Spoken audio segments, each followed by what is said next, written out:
Hello students, आज pharmaceutics के topic में फार्मास्यूटिकल डोसेज फॉर्म जो हमारा लास्ट टाइम कंटिन्यू कर रहे थे हम उसको। लास्ट टाइम जो मैंने डेफिनेशंस कवर की थी उसके अंदर ऑइंटमेंट्स, पाउडर्स, इमल्शन, सस्पेंशंस, ये डेफिनेशंस कवर की थी। आज उसमें कुछ और मैं इंपॉर्टेंट डेफिनेशन आपके साथ शेयर करने जा रही हूँ। सबसे फर्स्ट डेफिनेशन है इसमें पेरेंटल प्रिपरेशंस। पेरेंटल प्रिपरेशंस क्या होती हैं? These are the sterile preparations which are given in the form of solution, emulsion और the suspension। solution के फॉर्म में जिसमें हम क्या करते हैं कि जो एक इसका सॉल्वेंट है, सॉल्वेंट के अंदर या तो हम इसको पाउडर को डायरेक्टली डिसॉल्व करके सॉल्यूशन बना सकते हैं, या उसको इमल्शन बना सकते हैं, या उसको सस्पेंशन बना सकते हैं, और उनको हम बाय डिफरेंट रूट्स के थ्रू हम इसमें दे सकते हैं। जो पेरेंटल प्रिपरेशंस होती हैं, इन्फ्यूजन्स को भी हम पेरेंटल प्रिपरेशंस की डोसेज फॉर्म है, इंजेक्शंस हैं, कंसंट्रेटेड सॉल्यूशंस की फॉर्म में है, या एक और जो इसकी पेरेंटल प्रिपरेशन की फॉर्म होती है dosage form, that is the implants, जिसके अंदर जो स्किन के अंदर हम जो हमारी एपिडर्मिस के नीचे जो एक लेयर होती है स्किन की, एंडोडर्मिस, उसके नीचे जो है हम इसके अंदर पैचेस रख देते हैं जिनको हम बोलते हैं implants. Infusion, injection, concentrated solution by injections of the implants. These are the different dosage forms of the parenteral preparations. In different dosage forms को हम one by one डिस्कस करेंगे कि किस सिचुएशन में इंजेक्शंस दिए जाते हैं, या किस सिचुएशन में इंट्रावेनस जो फ्लूइड्स होते हैं, आईवी फ्लूइड्स होते हैं, जैसे जो हम डेक्स्ट्रो सॉल्यूशन हो गया या NaCl सॉल्यूशन हो गया, किस सिचुएशन में ये फ्लूइड्स दिए जाते हैं, इन सब चीजों को वन बाय वन हम डिस्कस करेंगे। तो सबसे पहले इसके अंदर इंजेक्शंस क्या होते हैं? Injections are the what are the parenteral injections. Injections जो होते हैं पेरेंटल इंजेक्शंस वो कई रूट्स के थ्रू दिए जा सकते हैं। डायरेक्टली इंट्रावेनस रूट भी इसका हो सकता है। इंट्रावेनस जिसमें जो इंजेक्शन है वो डायरेक्टली ब्लड के अंदर जाएगा। इंट्रावेनस रूट हम उस केस में देते हैं जब हमें एकदम से बड़ा स्पॉन्टेनियस इफेक्ट चाहिए होता है। जैसे इंट्रावेनस के लिए मैं आपको एग्जांपल दे सकती हूँ एनेस्थीसिया का।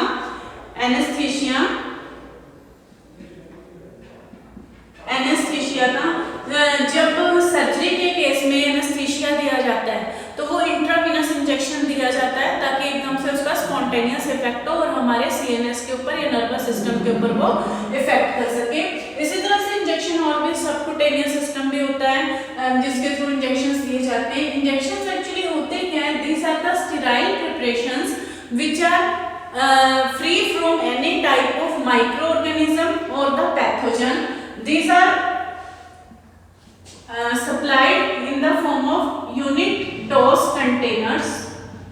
Unit dose containers की फॉर्म में जनरली जो पेरेंटल प्रिपरेशंस हैं वो सप्लाई की जाती हैं। कुछ इंजेक्शंस हैं जो मल्टी डोज कंटेनर्स में भी सप्लाई किए जाते हैं। इंजेक्शंस जो होते हैं वो सॉल्यूशन फॉर्म में भी हो सकते हैं, सस्पेंशन फॉर्म में भी हो सकते हैं, या इमल्शन फॉर्म में भी हो सकते हैं। एक एग्जांपल मैंने आपको इसका पीछे भी बताया था कि जो पाउडर फॉर इंजेक्शन, कुछ पाउडर्स भी हैं जिनको हम इंजेक्शन की फॉर्म में दे सकते हैं।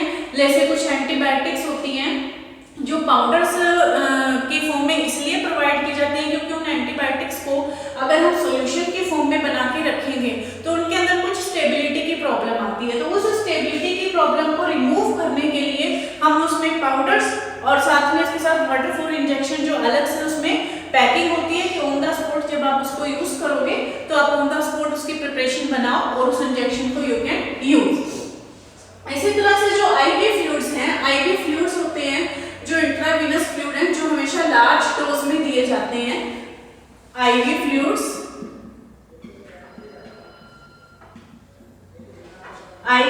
Are the intravenous fluids. Intravenous fluids इसमें जैसे आप एग्जांपल दे सकते हो अपना डेक्स्ट्रो सॉल्यूशन का जो रूटीन में ड्रिप लगवाने जाते हैं वो सारे के सारे इंट्रावेनस फ्लूइड होते हैं, या सिंपल जो सोडियम क्लोराइड का जो सॉल्यूशन है ये सारे के सारे इंट्रावेनस फ्लूइड हैं। ये हमेशा लार्ज वॉल्यूम में दिए जाते हैं। लार्ज वॉल्यूम में एज आप ये कह सकते हो कि इलेक्ट्रोलाइट सप्लीमेंट के लिए भी इसको हम दे सकते हैं।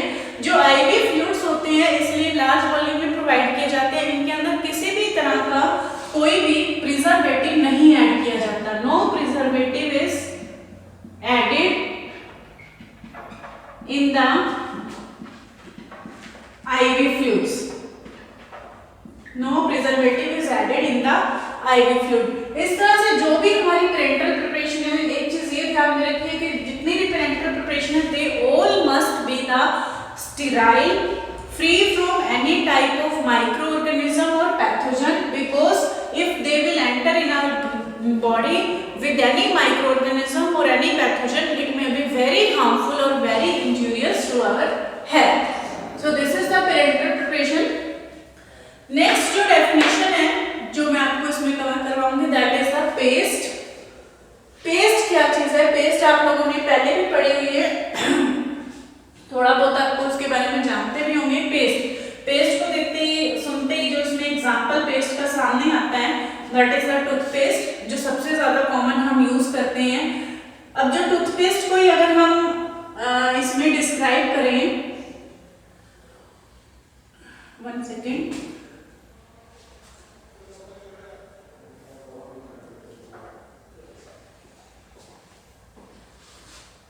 पेस्ट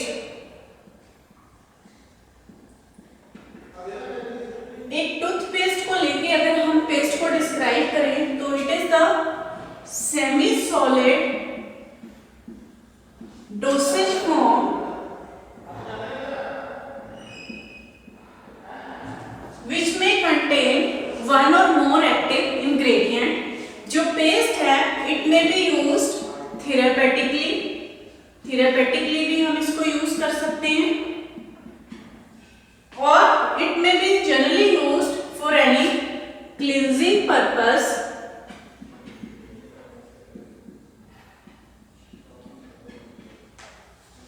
थेरेपेटिक यूज के लिए जैसे आप इसमें एग्जांपल दे सकते हो, सपोज आप टीथ के लिए यूज करते हैं हम, जो सिंपल हम कॉलगेट है, पेप्सोडेंट है, these are not medicated paste, लेकिन कई वजह से जो सेंसोडाइन है, सेंसोडेंट है, ये जो पेस्ट हैं जो स्पेशली प्रिस्क्राइब की जाती हैं, these are the medicated paste और these have the therapeutic use.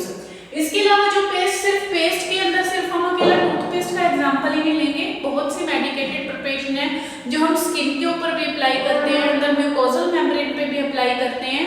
Paste are the applied on the skin externally,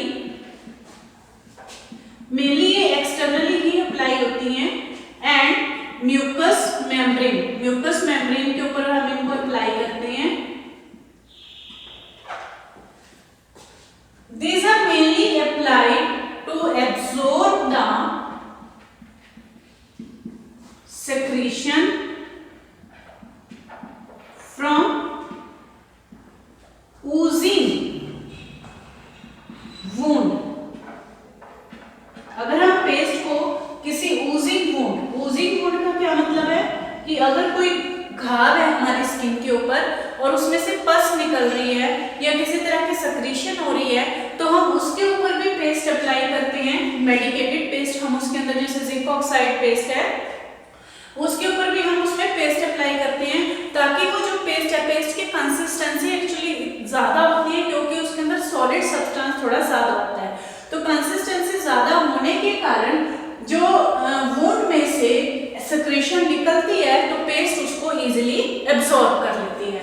so paste क्या है? Paste are the semi solid dosage form which are applied on the skin और the mucous membrane. ये generally externally ही apply की जाती हैं। They can be used for the therapeutic और medicated purpose और they can be used for the cleansing purpose. These are generally applied on the skin on the oozing wounds so that they can absorb the secretion which will be excreted or which will be immersed from the oozing wound। कि जो हमारा घाव बना हुआ है उसमें से जो secretion निकल रही है, जो पस निकल रही है या जो पानी निकल रहा है, ताकि ये उसको absorb कर सकें। पेस्ट को हम कभी भी hairy portion के ऊपर अप्लाई नहीं करते। It is not applied on the hairy portion, जैसे scalp है, not applied on the scalp or hairy portion, not applied on hairy part और scalp, क्योंकि पेस्ट की कंसिस्टेंसी इतनी ज्यादा है कि वो इजीली वहां पे अप्लाई भी नहीं हो पाएगी और ना ही वो अपना इफेक्ट शो कर पाएगी। इसमें जैसे एग्जांपल ले सकते हो आप जिंक ऑक्साइड पेस्ट का। Zinc oxide paste. Okay, next जो मैं एग्जांपल लूंगी, जो डेफिनेशन लूंगी, that is the paints. Paints क्या होती है?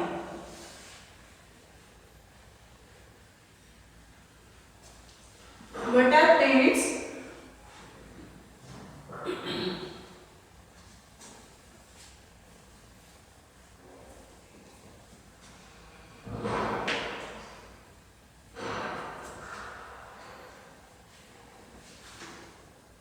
Paints.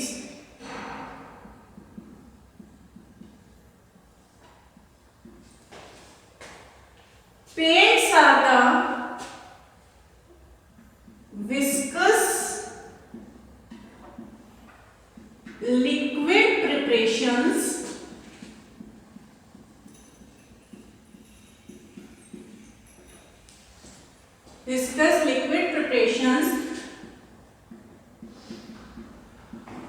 which are prepared in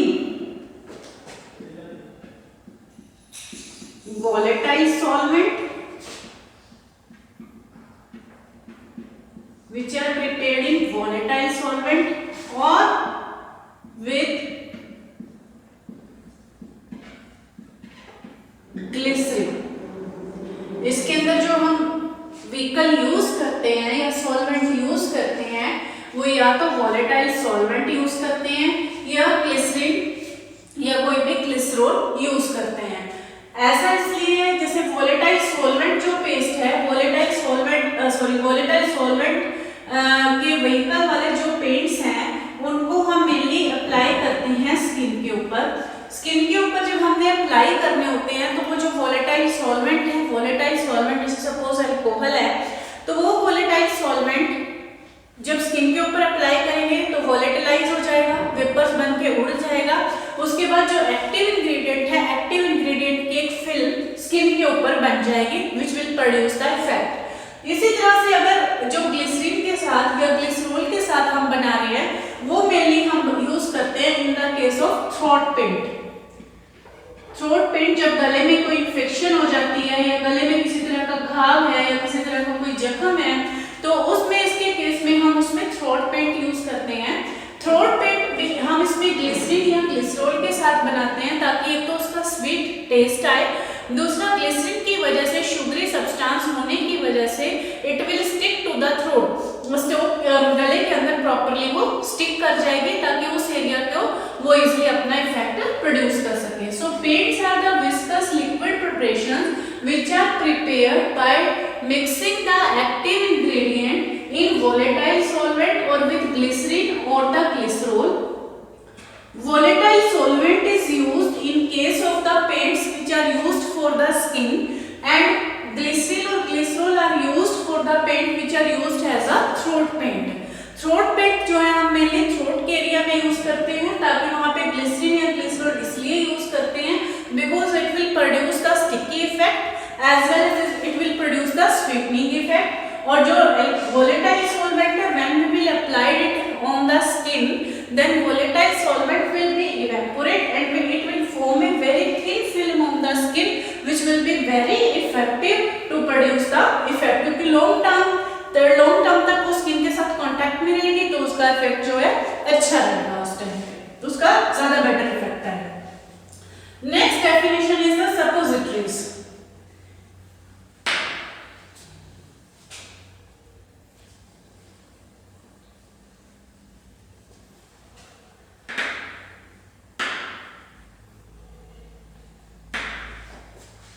Next is the suppositories.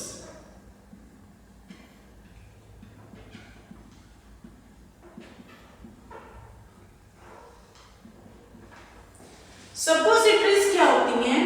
Suppositories are semi-solid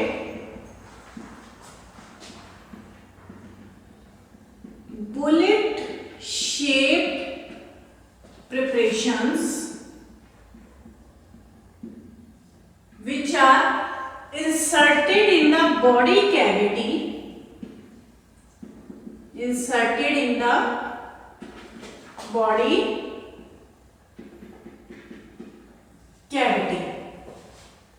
body cavity जैसे वेजाइनल सपोजिटरीज, वेजाइना के अंदर भी इंसर्ट होती हैं, वेजाइनल सपोजिटरीज या यूरिथ्रल सपोजिटरीज या सिंपल जो भी है रेक्टल सपोजिटरीज। ये अलग अलग सपोजिटरीज का अलग अलग इफेक्ट है, अलग अलग पर्पस है इनको यूज करने का। जो वेजाइनल सपोजिटरीज हैं उनको हम पैसेरीज भी बोलते हैं या इनको हम वेजाइनल टेबलेट्स भी बोलते हैं, वेजाइनल टेबलेट्स या दूसरा नाम इनका है पैसेरीज भी बोलते हैं, PESSARIES या वेजाइनल पैसेरीज भी बोलते हैं। यूरिथ्रल जो सपोजिटरीज हैं उनको हम बुगीज भी बोलते हैं, BOUGIES, और रेक्टल सपोजिटरीज जो सिंपल सपोजिटरीज होती हैं। जैसे जो वेजाइनल सपोजिटरीज है ये सारी की सारी एक मोल्ड के अंदर बनती हैं, इनकी सबकी ऑलमोस्ट सेम शेप है, डिफरेंट डिफरेंट शेप और डिफरेंट डिफरेंट साइज के अंदर ये अवेलेबल है। जो वेजाइनल सपोजिटरी है मेनली ये वेजाइनल इन्फेक्शन के लिए या किसी भी तरह के कोई एंटी माइक्रोबियल इफेक्ट के लिए या एंटी फंगल इफेक्ट के लिए यूज की जाती है। जैसे कोट्राइमोक्साजोल सपोजिटरीज हैं जो मार्केट में अवेलेबल हैं, जो मेनली वेजाइनल सपोजिटरी यूज करते हैं। सेम यूरिथ्रल सपोजिटरी का पर्पस है। जो रेक्टल सपोजिटरीज हैं वो मेनली कॉन्स्टिपेशन को रिमूव करने के लिए यूज की जाती है। They are used to remove the constipation. जब छोटे बच्चों को रूटीन में उनके जो पेट में या स्टमक में प्रॉब्लम होने की वजह से कई बार कॉन्स्टिपेशन हो जाती है तो रेक्टल या एनल सपोजिटरी उस केस में यूज की जाती है to increase the bowel movement. So suppositories क्या है? These are the semi-solid bullet-shaped preparation which are inserted in the body cavity. They are available in the different size, different shape, and according to the body cavity in which they are inserted. For example, vaginal suppositories, urethral और rectal suppositories.